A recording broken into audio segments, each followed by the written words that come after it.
नमस्कार, TG news में आपका स्वागत है। मैं हूं रमा त्यागी। शुरुआत कर लेते हैं हेडलाइंस के साथ।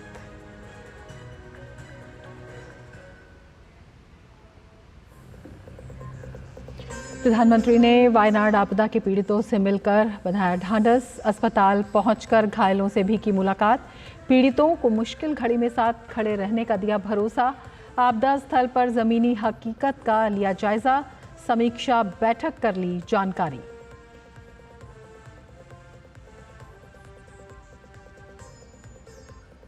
पीएम ने वायनाड आपदा से निपटने में केंद्र की तरफ से हर संभव सहायता का दिया आश्वासन। कहा, भूस्खलन के कारण विस्थापित एवं प्रभावित लोगों के लिए दीर्घकालिक योजना होगी तैयार। राज्य को केंद्र से मिलेगी पूरी मदद।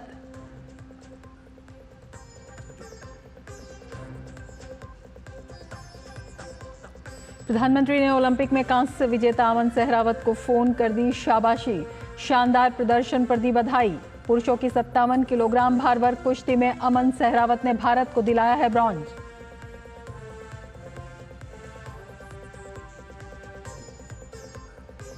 कोलकाता के सरकारी मेडिकल कॉलेज में महिला ट्रेनी डॉक्टर की हत्या का मामला गरमाया। परिवार और साथियों ने रेप का भी लगाया आरोप। इंसाफ की मांग के साथ सड़कों पर उतरे चिकित्सक। 24 घंटे में कार्रवाई न होने पर सेवाएं बंद करने की दी चेतावनी।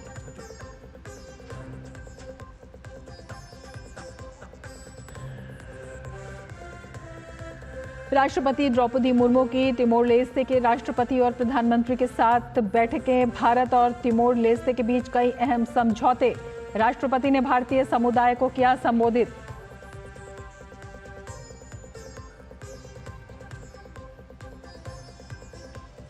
केंद्रीय गृह एवं सहकारिता मंत्री ने नई दिल्ली में चीनी उद्योग संगोष्ठी को किया संबोधित। गन्ना संबंधी उद्योगों को बढ़ावा देने के लिए मोदी सरकार के प्रयासों का किया जिक्र। किसानों के कल्याण को बताया सरकार की प्राथमिकता।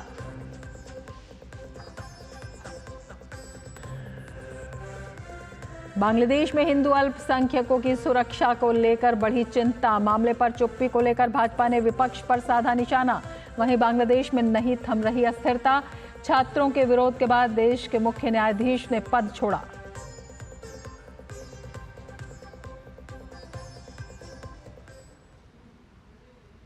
और अब देखते हैं समाचारों को विस्तार से। प्रधानमंत्री ने भूस्खलन प्रभावित केरल के वायनाड में पहले हवाई सर्वे किया।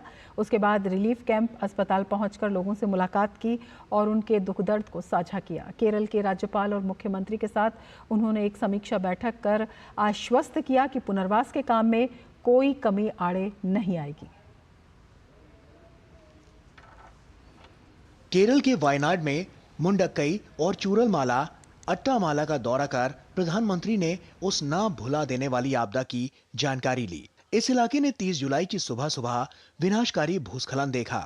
बड़ी बड़ी चट्टानें जहां तहां पड़ी हैं, सड़कें बह चुकी हैं। उस वक्त का आलम यह था कि इरुवानीपझा नदी के किनारे किनारे जमीन तक खिसक गई। ये त्रासदी सामान्य नहीं है। सैकड़ों परिवार के सपने उजड़ गए हैं।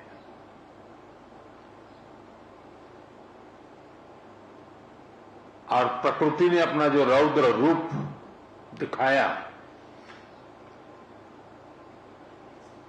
मैंने वहां जाकर के परिस्थिति को देखा है। 120 फुट लंबा ये वही बेली ब्रिज है जिसने राहत और बचाव कार्य में अहम भूमिका निभाई थी। 30 जुलाई की दोपहर तक आलम यह था कि यहां नदी पार करना मुश्किल था। चूरलमाला और मुंडक्कई का संपर्क टूट गया था। सेना के दक्षिणी कमान ने जिम्मेदारी उठाई। 31 अगस्त की शाम पुल का निर्माण शुरू किया गया और रिकॉर्ड 31 घंटे में ब्रिज तैयार किया गया। प्रधानमंत्री ने कहा कि केंद्र और राज्य सरकार ने बेहतर ढंग से तालमेल के साथ काम किया, इसलिए जल्द ही लोगों को राहत मिली। ऐसे संकट के समय जब हम साथ मिलकर के काम करते हैं तो कितना उत्तम परिणाम मिलता है। उसी दिन सुबह ही मैंने माननीय मुख्यमंत्री जी से बात की थी और मैंने कहा था कि हम हर प्रकार की व्यवस्था को मोबिलाइज कर रहे हैं और जितना जल्दी पहुंच सकते हैं पहुंचते हैं। मैंने हमारे MOS को भी तुरंत यहां भेजा था। मेपड़ी में बना राहत केंद्र, जहां आपदा के पीड़ित लोग शरण लिए हुए हैं। प्रधानमंत्री ने उन लोगों से मुलाकात की जिन्होंने अपनों को हमेशा हमेशा के लिए खो दिया। उन्होंने डॉक्टर मोपेन मेडिकल कॉलेज स्थित सुपर स्पेशलिटी अस्पताल जाकर घायलों से मुलाकात की। प्रधानमंत्री ने लोगों को ढांढस बंधाया कि पूरा देश विपदा की इस घड़ी में आप सभी के साथ है। जिन परिजनों ने अपने स्वजन खोए हैं, उसकी पूर्ति करना तो हम मनुष्य के लिए संभव नहीं है, लेकिन उनका भावी जीवन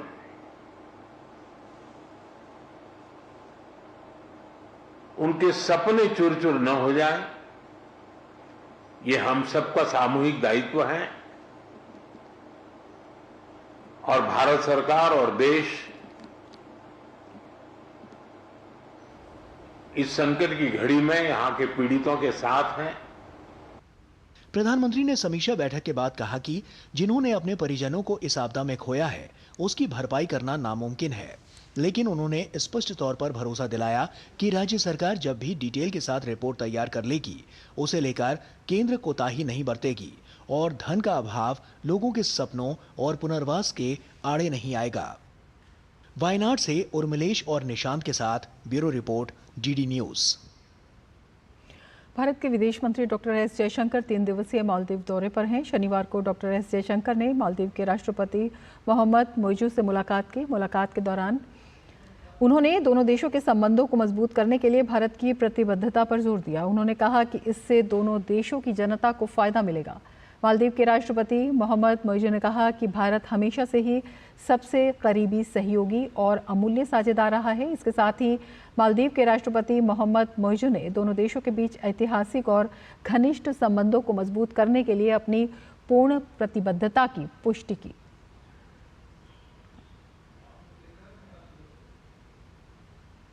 केंद्रीय कैबिनेट ने शुक्रवार को देश में 8 नई रेल लाइन परियोजनाओं को मंजूरी दी। इसमें महाराष्ट्र की महत्वाकांक्षी जालना जलगांव रेलवे लाइन भी शामिल है। रेल मंत्री अश्विनी वैष्णव ने बताया कि इसके लिए भूमि अधिग्रहण का काम अंतिम चरण में है।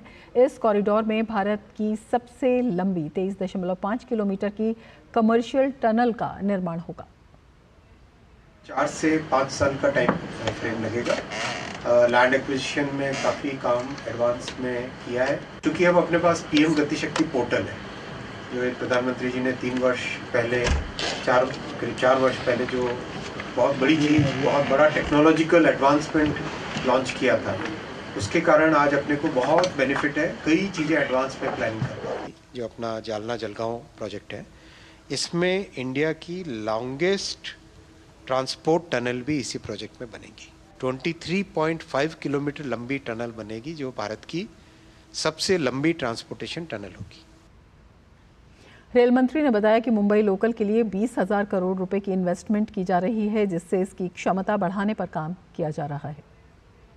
सब्सटैंशियल इन्वेस्टमेंट कर रहे हैं मुंबई के रेलवे सिस्टम में।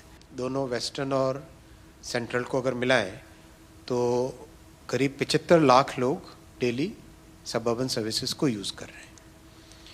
इसमें सिग्निफिकेंट कैपेसिटी इंक्रीज करने की ज़रूरत है और सिग्निफिकेंटली टेक्नोलॉजी इसमें ऐड करने की ज़रूरत है। 20,000 करोड़ से ज़्यादा का इन्वेस्टमेंट है इसमें और सब्सटैंशियल इम्प्रूवमेंट आएगा इन ट्रेन्स के चलाने से, और साथ ही साथ और ज़्यादा ट्रेन्स की भी ज़रूरत है सबअर्बन सिस्टम में। वरिष्ठ आईएएस अधिकारी डॉक्टर टीवी सोमनाथन को कैबिनेट सचिव नियुक्त किया गया है। वे 30 अगस्त को 2 साल के लिए पदभार संभालेंगे। डॉक्टर सोमनाथन तमिलनाडु कैडर के 1987 बैच के आईएएस अधिकारी हैं। टीवी सोमनाथन को प्रशासनिक सेवाओं का लंबा अनुभव है। वे कई महत्वपूर्ण पदों पर कार्य कर चुके हैं।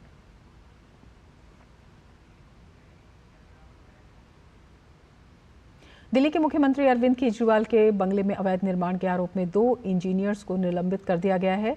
सीपीडब्ल्यूडी ने दोनों इंजीनियरों को सस्पेंड किया है। दोनों इंजीनियर प्रदीप परमार और अभिषेक राज पहले लोक निर्माण विभाग में तैनात थे और अब गुवाहाटी और खड़गपुर में तैनात हैं। इन दोनों इंजीनियरों पर सभी नियमों को ताक पर रखकर दिल्ली के मुख्यमंत्री के बंगले का सौंदर्यीकरण करवाने का आरोप है। इस मामले की सीबीआई जांच भी चल रही है।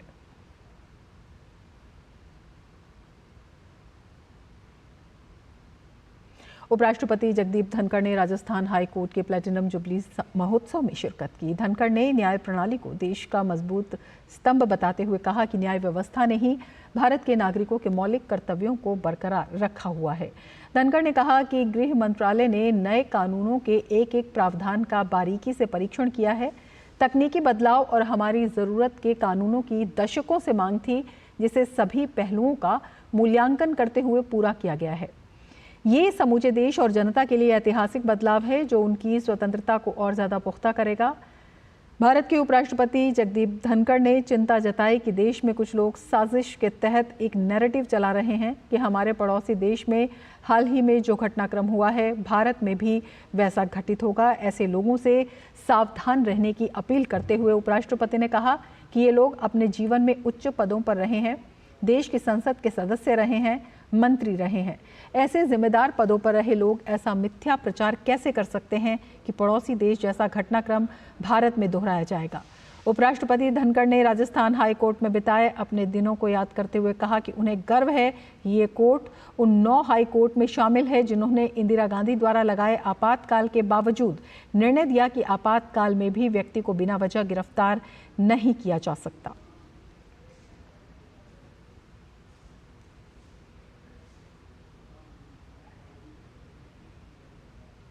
आगे बढ़ेंगे, लेकिन उससे पहले लेते हैं एक ब्रेक। आप देखते रहिए डीडी न्यूज। बढ़िया है, प्राकृतिक हल्दी, मिर्ची, धनिया। नहीं, मिर्ची, धनिया, हल्दी, MDH। मैं क्या जी, सब जानते हैं, जहाँ दिखे मारियो, अपना समझ के खा लियो। स्वाद से सबको दीवाना कर दे, दीवाना कर दे। पता का चाय, गजब का स्वाद। वो मिस्टर विकास की फाइल आप पॉलिसी बाजार। मैम, आपका हेल्थ इंश्योरेंस क्लेम अप्रूव हो गया है, अब आप सर को घर ले जा सकती हैं। क्लेम के टाइम पे हमेशा आपकी हेल्प को तैयार। पॉलिसी बाजार, 1 करोड़ का हेल्थ इंश्योरेंस सिर्फ 390 रुपए महीने से शुरू। कोलकाता की सरकारी मेडिकल कॉलेज में महिला ट्रेनीज, इस खबर को लेंगे, लेकिन उससे पहले एक खबर आ रही है और इस खबर के बारे में हम आपको बता दें। ये जो कॉलेज में महिला ट्रेनी डॉक्टर के साथ बलात्कार और हत्या मामले को लेकर जनाक्रोश देखा जा रहा है और अदालत ने इस मामले में एक आरोपी को 14 दिन की पुलिस कस्टडी में भेज दिया है। आरोपी को 14 दिन की पुलिस कस्टडी में भेज दिया गया है। कोलकाता में महिला डॉक्टर के साथ रेप और हत्या का मामला है और इसमें ये ब्रेकिंग खबर आ रही है। पुलिस हिरासत में आरोपी को भेजा गया है। हमारे संवाददाता प्रसन्नजीत हमारे साथ जुड़े हुए हैं इस खबर पर और ज़्यादा जानकारी के साथ। जी प्रसन्नजीत, क्या जानकारी और ज़्यादा इस खबर में निकल कर आ रही है? देखिए रमा, सबसे पहले तो ये बता दूं कि ये तो कानून की हिसाब है कि इस आरोपी को 14 दिन के लिए पुलिस हिरासत में भेजा गया है, लेकिन इस आरोपी कैसी आरोपी है, कौन है, ये परिचय के बारे में थोड़ा सा दुविधा है, क्योंकि पुलिस की तरफ से इस आरोपी की जो परिचय है उसके बारे में कुछ छुपाने की कोशिश किया जा रहा था और लेकिन हमें पता चला कि ये आरोपी सिविक वॉलंटियर है जो पुलिस के साथ काम करते हैं और अगर सिविक वॉलंटियर है तो इस आरोपी को कैसे एक प्रोफेशनल क्रिमिनल के हिसाब से बताया जा रहा था कोलकाता की पुलिस कमिश्नर की प्रेस कॉन्फ्रेंस में। एक प्रोफेशनल क्रिमिनल कैसे पुलिस की सिविक वॉलंटियर बन सकता है, ये भी एक सवाल है। तो किसी न किसी जगह पे रमा इस पूरे मामले को सरकार की तरफ से और पुलिस की तरफ से जिस तरह से छिपाने की और दबाने की कोशिश किया जा रहा था सुबह से, जैसे पहले इसको आत्महत्या के हिसाब से दिखाया जा रहा था, उसके बाद पता चला कि ये मर्डर है और उसके बाद ये पता चला कि ये रेप भी है, तो सब कुछ मिला के एक ऐसी स्थिति बने हुए है कि लोगों के मन में और पूरे देश के लोगों के मन में मेरे ख्याल से आक्रोश है। और ये बड़ी बात नहीं है कि किसी एक को आरोपी के हिसाब से खड़ा कर दिया गया।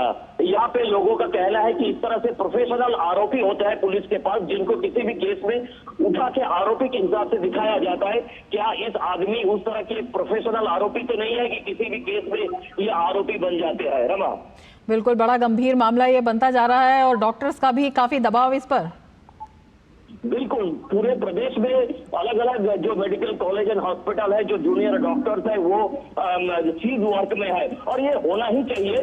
इस तरह से हमें कहना नहीं चाहिए, लेकिन होना ही चाहिए, क्योंकि एक लेडी डॉक्टर, चाहे वो कोई भी हो, एक लेडी है, उनका जिस तरह से सरकारी अस्पताल के अंदर इस तरह से बेरहमी से कत्ल किया गया, बेरहमी से उनका रेप किया गया और उसको सरकार की तरफ से दबाने की कोशिश है। सबसे बड़ी बात है रमा, बता दूं मैं कि ये जो चीफ मिनिस्टर है ममता बनर्जी, इन्होंने एक अजीब सा बयान दिया है कि हमें सीबीआई इंक्वायरी के बारे में कोई ऐतराज नहीं है। आप कौन होते हो ऐतराज करने वाली, और आप कौन होते हो इसके बारे में टिप्पणी करने वाला? क्योंकि अगर आपको ऐतराज नहीं है तो 48 घंटा होने जा रहा है, आपने सीबीआई के लिए क्यों रिकमेंडेशन नहीं किया है? उन्होंने माँ बाप के ऊपर पूरी तरह से पल्ला झाड़ दिया कि माँ बाप ने अगर सीबीआई इंक्वायरी चाहे तो हमें कोई ऐतराज नहीं है। देखिए, अगर थोड़ा सा भी लोगों के मन में कानून के बारे में थोड़ा सा भी अंदाजा है तो सीबीआई इंक्वायरी के बारे में सरकार को रिकमेंड करना पड़ेगा, जो ममता बनर्जी को रिकमेंड करना पड़ेगा, ना कि किसी माँ बाप को रिकमेंड करना पड़ेगा, और नहीं तो अदालत को कहना पड़ेगा कि इसका सीबीआई इंक्वायरी हो। तीसरी बात है रमा, ये बंगाल की सरकार है जो सीबीआई के बारे में जो जनरल कंसेंट है, वो कंसेंट पिछले कई सालों से विड्रॉ करके रखा है। तो किसको बेवकूफ बनाने की कोशिश कर रही है ममता बनर्जी ये सीबीआई की बात बोलकर? रमा, बिल्कुल बेहद संवेदनशील ये मामला है और कहीं ना कहीं इसमें जो नेग्लिजेंस है वो भी दिखाई देता है, और लगातार जिस तरह की घटनाएं सामने आ रही हैं, संवेदनहीनता एकदम चरम पर वहां दिखाई दे रही है। आप नज़र बनाए रखें प्रसन्नजीत। फिलहाल शुक्रिया पूरी जानकारी के लिए। भाजपा के सांसद राधा मोहन अग्रवाल ने कर्नाटक के उप मुख्यमंत्री डीके शिवकुमार पर तीखा हमला बोला है। भाजपा और जदयू की यात्रा के मैसूर पहुंचने पर कार्यकर्ताओं को संबोधित करते हुए उन्होंने कर्नाटक के मुख्यमंत्री पर भी घोटालों का आरोप लगाया। इतिहास नहीं जानते डीके शिवकुमार का? किसको नहीं पता उसका पुराना आपराधिक इतिहास? 2008 में जब उसने पहली बार कनकपुरा से चुनाव लड़ा, अपराध की कमाई से उसके पास 75 करोड़ रुपए थे। 2024 में 1414 करोड़ हो गए। तुमने इस 20 साल में लूट करके कर्नाटक को इतना खाली कर दिया। एक मुख्यमंत्री जो अपने आप को ईमानदार घोषित करता था, आज उसकी ईमानदारी की कलई खुल चुकी है। आज देश देख चुका है किसने, कैसे इस व्यक्ति ने हरिजनों की जमीन पर कब्जा कर लिया, कैसे इसने अपनी ताकत का उपयोग करके 4000 करोड़ रुपए का स्कैम कर लिया। दिल्ली के मॉडल टाउन इलाके में एक इमारत गिर गई। इलाके के महेंद्रू एन्क्लेव में एक इमारत अचानक गिर गई जिसमें कई लोगों के फंसे होने की आशंका व्यक्त की जा रही है। फिलहाल रेस्क्यू कार्य वहां पर जारी है।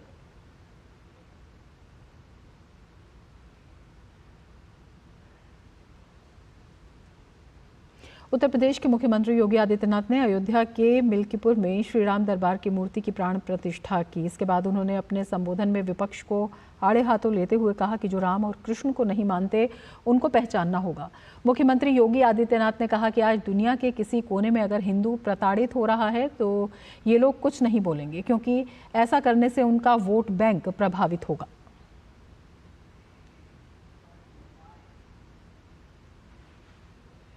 जिन लोगों के मन में ये कोई भाव नहीं कि दुनिया के किसी कोने में कोई हिंदू प्रताड़ित हो रहा है तो उसके प्रति आवाज उठा सके, क्योंकि उसमें भी उन्हें लगता है कि अगर हम आवाज उठाएंगे तो कहीं यहां उनका वोट बैंक न खिसक जाए। वोट बैंक भी जिनको दुनिया के अंदर होने वाले किसी अत्याचार में वोट बैंक दिखाई देता हो, वो आपकी हितैषी कैसे हो सकते हैं? ये जो सबके मुंह सिले हुए हैं, इसलिए सिले हुए हैं क्योंकि इनके मालूम है कि बांग्लादेश को हिंदू उनका वोटर नहीं होगा। प्रयागराज में इस वर्ष 25 से 27 अक्टूबर को कुंभ कॉन्क्लेव का आयोजन किया जाएगा। इससे पहले देश के 25 राज्यों में इंडिया थिंक काउंसिल की तरफ से कुंभ के महत्व, विशेषता और इसकी भव्यता पर चर्चाओं का आयोजन किया जा रहा है। इसी कड़ी में शनिवार को गांधीनगर स्थित entrepreneurship development institute of India में एक राउंड टेबल चर्चा आयोजित की गई। चर्चा में कुंभ के आयोजन से मिलने वाले रोजगार, कला संस्कृति को मिलने वाले मंच और आसपास के धार्मिक स्थलों के प्रचार के साथ साथ नए टूरिज्म कॉन्सेप्ट पर भी चर्चा हुई। कुंभ जैसे एक ऐसा कॉन्ग्रीगेशन, ह्यूमन कॉन्ग्रीगेशन जहाँ पूरी दुनिया आती है, उसके नाम पे कोई कॉन्क्लेव या कोई डायलॉग था नहीं। तो कुंभ कॉन्क्लेव जब 2019 में प्रपोज किया गया, उसकी अवधारणा यही थी। 3 दिन के वो कॉन्क्लेव होते हैं, 21 में हुआ, अब 25 महाकुंभ के पहले कुंभ कॉन्क्लेव होना है। उसके पहले 25 पूर्ववर्ती गोलमेज सम्मेलन हो रहे हैं, जिसका आज ये 4था संस्करण खत्म हुआ EDII में। और यहाँ से जो टेक अवेज हो रहे हैं, उनका मुख्य उद्देश्य ये है कि जो भी दुनिया भर से लोग आने वाले हैं, उनमें कुंभ को लेकर के जो भी जिज्ञासा है, जो भी कुंभ की तैयारी को लेकर के जो सरकार अपनी सुविधाएं प्रोवाइड करने जा रही है, और 2019 के कुंभ का जो बेंचमार्क एक सेट हुआ सुरक्षित, भव्य और महाकुंभ का, वो संदेश लोगों तक जाए। कुंभ एक ऐसा हमारे जीवन का और भारत की संस्कृति का एक ऐसा चिन्ह है जो शायद विश्व का बहुत बड़ा एक मेला होता है, जो स्वतः होता है, जिसमें कोई किसी को इनविटेशन नहीं देता, कोई किसी की व्यवस्थाएं नहीं करता है। तो इसको हम क्या एक स्टडी के रूप में ले सकते हैं, हमारे रिसर्चर्स क्या उस पर कोई नई रिसर्च कर सकते हैं, उससे सस्टेनेबल सिटीज़ की व्याख्याएं हो सकती हैं क्या, संस्कृति की क्या व्याख्या होगी, इकोनॉमी की क्या व्याख्या होगी। आज के राउंड टेबल का मुख्य उद्देश्य यही था। राष्ट्रकवि मैथिली शरण गुप्त की 138वीं जयंती पर दिल्ली स्थित कॉन्स्टिट्यूशन क्लब ऑफ इंडिया में राष्ट्रकवि मैथिली शरण गुप्त संस्थान ने एक समारोह का आयोजन किया। इस समारोह में मुख्य रूप से ब्रिटिश कॉलोनियल कानूनों की जगह भारतीयता की न्याय की अवधारणा पर बने नए कानूनों पर परिचर्चा का आयोजन किया गया। समारोह के मुख्य अतिथि रक्षा मंत्री राजनाथ सिंह ने वीडियो कॉन्फ्रेंस के जरिए अपना संदेश देते हुए कहा कि हमें सबसे पहले अपने देश के बारे में सोचना चाहिए।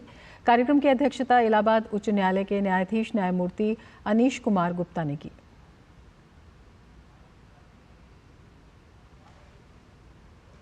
मैथिली शरण गुप्त जी के विचार थे, हमारा समाज कैसा हो, हमारा कानून कैसा हो, हमारी कानून व्यवस्था कैसी हो। उसी विषय को लेके आज ये जो नए कानून बने हैं, भारत की आत्मा को समाहित करने का प्रयास किया गया है। इसके लिए सरकार और प्रधानमंत्री जी को और बाकी सभी लोग जो इस विषय के में आगे रख के जिम्मेदार हुए, उन सबको बहुत बहुत साधुवाद। और बुलेटिन में अब लेते हैं एक ब्रेक, आप देखते रहिए DT न्यूज़। वाली भोली भाली मेहनत वाली असली तड़के वाली, ये तो बड़ी समझदार, बड़ी होशियार। MDH के सही टेस्ट का असली test, MDH ginger garlic paste. सुरक्षा की गारंटी हर चीज में जरूरी है, चाहे वो मुश्किल स्टंट हो या अच्छी फसल। इसीलिए ले आइए IIL के ट्रैक्टर ब्रांड का शिनबार, जो देता है सुंडी और ट्रिप से सुरक्षा की गारंटी। बात जब पीढ़ियों के लिए बनने वाले घर की हो तो जिम्मेदारी बड़ी हो जाती है। गैलेंट समझता है ये जिम्मेदारी। अब डबल M रिब्स के साथ गैलेंट एडवांस TMT रीबार, निर्माण का रियल हीरो। इतनी सी सैलरी में घर की EMI कैसे भरूंगी? काश तुमने जाने से पहले टर्म लाइफ इंश्योरेंस लिया होता। पॉलिसी बाजार पे 1 करोड़ का टर्म लाइफ इंश्योरेंस सिर्फ 470 रुपए महीने से शुरू। शादी का किचन महके जहाँ, गोल्डी किचन किंग मसाले हो वहाँ। गोल्डी लाए है फ्रेश लॉक टेक्नोलॉजी, जो रखे मसालों को हर समय फ्रेश। अमन सहरावत ने कुश्ती में कांस्य पदक जीतकर भारत को एक और सफलता दिलाई। उनकी इस जीत में उनके कोच का बहुत बड़ा योगदान रहा है। अमन सहरावत के दोनों कोच जगमंदर सिंह और वीरेंद्र दहिया से खास बातचीत की हमारे संवाददाता मुकेश शुक्ला ने। अमन ने आज रेसलिंग में ब्रॉन्ज मेडल जीता और देश को एक और बार खुशी होने का और जश्न मनाने का मौका दिया। दो कोच हमारे साथ है, वीरेंद्र और जगमंदर जी। कितना श्योर थे आप कि आज मेडल आएगा ही आएगा? नहीं, हम पहले से बिल्कुल श्योर थे और हम तो बिल्कुल गोल्ड के लिए उम्मीद लगाए बैठे थे, क्योंकि अभी 2 साल पहले ही इसने अंडर 23 वर्ल्ड का गोल्ड जीता था।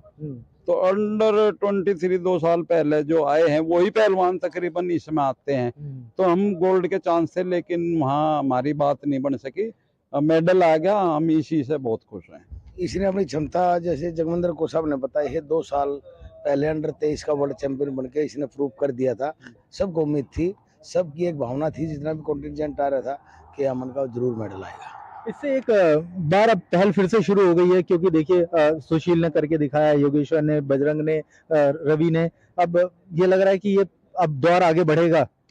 बिल्कुल बढ़ेगा, क्योंकि पहले ना जो रेसलिंग करते थे अखाड़े बहुत कम थे, लेकिन आजकल ऐसा कोई डिस्ट्रिक्ट नहीं, ऐसी कोई स्टेट नहीं जिसमें अखाड़े या एकेडमी ना चल रहे हों।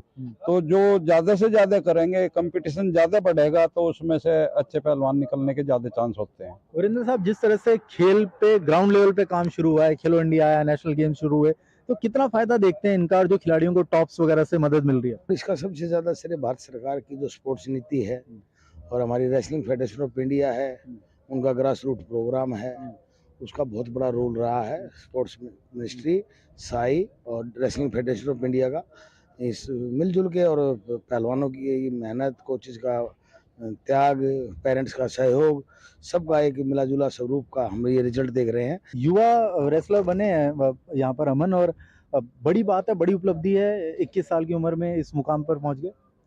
नहीं, बहुत अच्छी बात है। जो इस उम्र में आएगा तो जो अगला ओलंपिक ये खेल लेगा तो और भी बड़ा मेडल लेने की उम्मीद है, क्योंकि इसको एक्सपीरियंस हुआ, कुछ पहला ओलंपिक लड़ा है, अगले ओलंपिक में और भी बेहतर प्रदर्शन करेगा। प्रधानमंत्री सबसे जो बात कर रहे हैं, एक अच्छा समन्वय दिख रहा है, तालमेल।